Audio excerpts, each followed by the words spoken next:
तो दोस्तों, आज के हम इस वीडियो में हम चर्चा करने वाले हैं कि रेलवे टेक्नीशियन कैसे बने।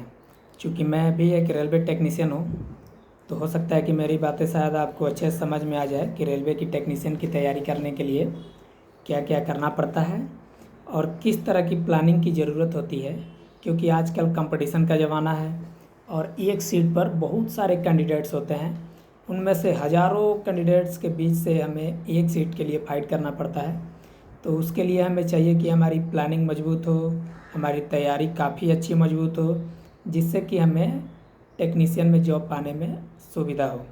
इससे पहले कि हम टेक्नीशियन की तैयारी के बारे में बताएं, सबसे पहले हमें ये बताना ज़रूरी है कि टेक्नीशियन का जॉब क्या होता है। तो टेक्नीशियन का जो है जॉब है वो है रेलवे में उपकरणों की मरम्मत करने का काम होता है टेक्नीशियन का। टेक्नीशियन मेन रूप से जो रेलवे होता है उसके जो पार्ट्स होते हैं, उपकरण होते हैं, उसका मेंटेनेंस का काम करना पड़ता है। इस पोस्ट में टेक्निकल पोस्ट है ये। इसमें मैकेनिकल, इलेक्ट्रीशियन, इलेक्ट्रॉनिक्स, फिटर, ये सब मेन रूप से आते हैं। इसमें वेल्डर भी आ जाते हैं। तो ये काम होता है टेक्नीशियन का। इसके लिए जो न्यूनतम योग्यता है वो है मैट्रिक प्लस ITI। और अगर आप PCM से भर रहे हैं तो उसके लिए इंटर लगेगा आपको, और ग्रेजुएशन, बाकी सब तो ऊपर की बातें हैं वो तो लगेंगी ही। तो यह है न्यूनतम जो योग्यता है। और सबसे इजी जो है, यानी आपको टेक्नीशियन पाने में सबसे ज़्यादा अगर कुछ मदद कर सकता है तो ग्रेजुएशन से ज़्यादा मदद आपको ITI की डिग्री या फिर डिप्लोमा कर सकती है। क्योंकि दोस्तों ये टेक्निकल जॉब है और इसमें भरना पड़ता है, अपने टेक्निकल डिग्री देना पड़ता है, जिसमें भरने से कट ऑफ कम जाता है, थोड़ा सा कम जाता है PCM की अपेक्षा। तो इसकी योग्यता है न्यूनतम मैट्रिक प्लस ITI। ITI जो है वो मान्यता प्राप्त संस्थान से ही होना चाहिए। ऐसा नहीं कि कहीं से हम ITI का सर्टिफिकेट खरीद लिए और यहाँ पे आए, डॉक्यूमेंट्स वेरिफिकेशन में फेल हो गए, सारा मेहनत बर्बाद हो गया, पैसा गया सो अलग। इसका जो आयु सीमा है वो 18 वर्ष से 30 वर्ष है। और अगर आप आरक्षण का 1-2 वर्ष अलग से जोड़ सकते हैं उसमें।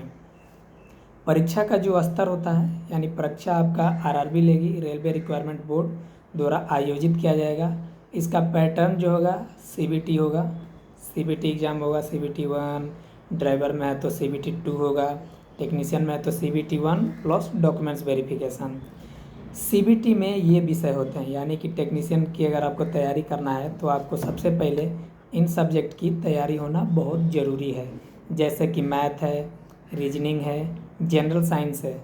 जनरल साइंस आपका 10th लेवल का चाहिए, उसमें आपका फिजिक्स, केमिस्ट्री, बायो, ये सब हो सकता है। उसके अलावा करंट अफेयर्स और जनरल अवेयरनेस। करंट अफेयर्स और जनरल अवेयरनेस में आपको वातावरण से रिलेटेड आ जाएगा, ठीक है।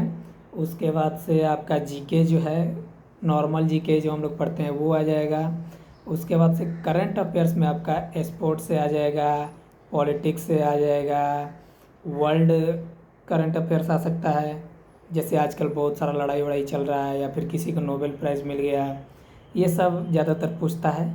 और बाकी मेरा जो अनुभव है, करंट अफेयर्स में ज़्यादातर इंटरनल पूछता है, इंडिया का पूछता है, और उसमें भी पॉलिटिकल पार्टी से ज़्यादा पूछता है, स्पोर्ट्स से पूछता है, प्राइज वगैरह से पूछता है। इनाम किसी को अगर कुछ मिला, जैसे भारत रत्न किसी को मिल गया, या फिर दादा साहब फाल्के मिल गया, या फिर किसी नेता का निधन हो गया, किसी नेता को कोई अवार्ड मिल गया, या फिर कोई पॉलिटिकल पार्टी हो गया उसका चुनाव चिन्ह कुछ पूछ दिया, इस तरीके का ज़्यादातर पूछता है रेलवे में।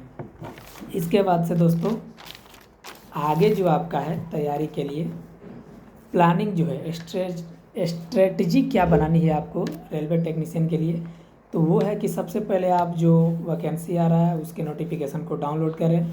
नोटिफिकेशन में आपको सब कुछ मिल जाता है। वहाँ पे एक सेक्शन होता है सिलेबस का, तो आप सिलेबस में जाएं, सिलेबस को अच्छे तरीके से पहले समझें, क्या सिलेबस कह रहा है, क्या पढ़ना है, और जो उसमें दिया है पहले उसी की तैयारी करें। अगर आपका उसकी तैयारी हो जा रही है उसके बाद आप एक्स्ट्रा कुछ पढ़ सकते हैं, नहीं तो उसी की तैयारी करें। उसके अलावा टाइम टेबल बनाना बहुत ज़रूरी है।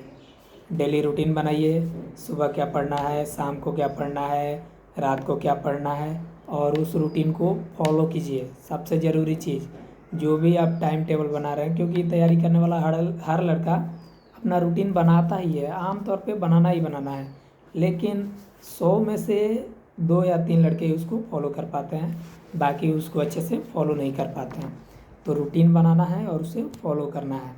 जैसे दिन भर में हर दिन 6 से 8 घंटा पढ़ना है, यानी हर टॉपिक को कम से कम 2 घंटा पढ़ना है। जैसे मैथ 2 घंटा, रीजनिंग 2 घंटा, साइंस 2 घंटा पढ़ सकते हैं, या फिर साइंस 1 घंटा, जीके 1 घंटा पढ़ सकते हैं।